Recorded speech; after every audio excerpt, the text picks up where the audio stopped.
Hey, Steve again from Compassionate Credit Repair with today's video. And to be honest, just between you and me, I really hate making these videos, but I guess helping people clean up their credit is way more important than how I look or how annoying this British accent is. So I guess today I'll just crack on with it and stop all the whinging. So, today we're diving into something a little more structured and, let's be honest, way more important, and that's your credit score.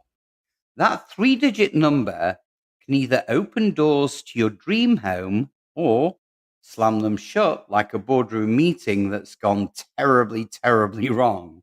So today, we're breaking down exactly how that score is calculated. I'll try to keep it sharp and insightful. And yes, there'll be a small amount of humor in it because who says financial education has to be dry, right? Well, okay, so here we go. Your credit score is built from five core components. Think of it a little like the secret sauce to your financial reputation. The better you know these ingredients, the better you can control the outcome. And trust me, once you understand this, you'll see why it's worth all that particular effort. I promise. So let's start with the heavyweight of the bunch, and that is payment history. This is 35% of your score, folks. It's the foundation.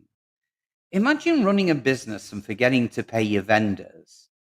How long do you think they keep delivering to you? Well, the answer is not long, right? Well, it's the same with your credit. Late payments, even just one, can send creditors running for the hills. Think of it like reporting a loss on your company's quarterly earnings. Yeah, you can recover, but people will talk and not in a good way. Mm-mm. So, pay on time and everything's smooth. Skip a payment? Hmm. Suddenly, your credit score is giving you the side eye and wondering if you're the kind of person who doesn't return calls. So, word to the wise, don't ghost your creditors. I'll say that again. Don't ghost your creditors. Now, let's talk credit utilization, which makes up another 30% of your score. Now, this one's a big deal too. It's all about how much of your available credit you're actually using. It's like running your business with razor thin profit margins, too much risk, too much stress. If you're using more than 30% of your available credit, well, creditors start to get nervous. It's kind of like telling them, I've got this under control, probably. So keep that utilization low, and you're telling them, look, I've got plenty of room. I don't need this credit. I'm just using it responsibly. It's like showing you have plenty of cash reserves without having to flex them. So don't treat your credit card like an all you can eat buffet. Just because you have the limit, well, it doesn't mean you need to consume the whole thing at once or even over time. Now, third thing, onto length of credit history, which accounts for 15% of your score. In this game, age isn't just a number, it's a track record. The longer you've been managing credit, the better. It's like building a solid company over decades instead of just opening a trendy startup. So, just like a fine wine, a long credit history shows you've been around, you've weathered some storms, and you've come out of the other side a lot stronger. But here's the kicker: closing old accounts? No. That's like hitting the delete key on years of great history. Not very smart at all. Closing an old account just because you don't use it is like throwing away a trophy just because it's gathering dust. Leave it there. It's proof that you've been winning this credit game for years. So, The next one is credit mix, and that makes up 10%.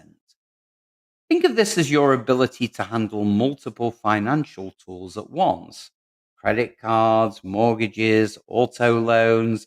Lenders want to see if you can juggle different types of debt responsibility. It's kind of like financial CrossFit. Are you versatile, or are you only good at one thing? I don't think I'm even good at that one thing, by the way. But the more you can handle, the more lenders begin to trust you. It's like if someone only invests in one type of stock. Sure, it's great, but when it's up, but what about diversification? That's the name of the game. Show them you can handle a variety of loans and they'll reward you for it. Finally, new credit. Now that makes up another 10% of your score. This part comes down to how many accounts you've opened recently.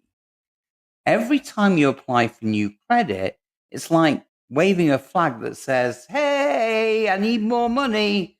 And if you're doing it too often, creditors start wondering why exactly.